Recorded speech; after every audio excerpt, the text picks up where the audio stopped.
An argument becomes truly interesting only when both sides are right.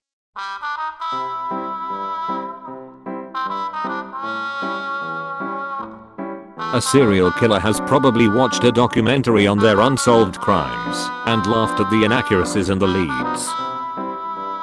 People who say not to talk to them before their morning coffee are basically saying that they're unpleasant to be around when they're not under the influence of drugs. Everything above water must be like space to fish. They probably have no idea, but the dolphins probably have some theories.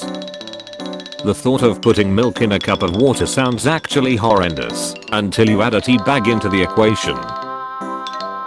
Bad things always happen to good people, because when bad things happen to bad people, it's a good thing.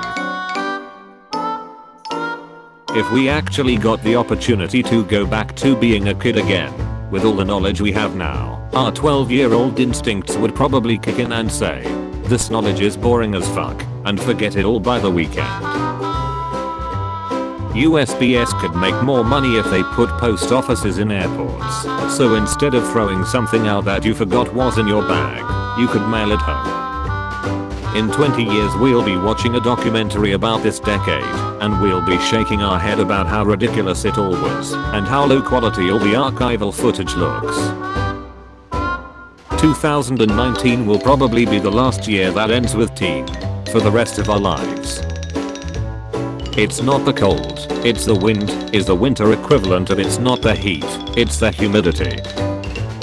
People shake with their right hand as a sign of trust, with both participants immobilizing their dominant hand. This makes left-handed people the most dangerous to shake hands with.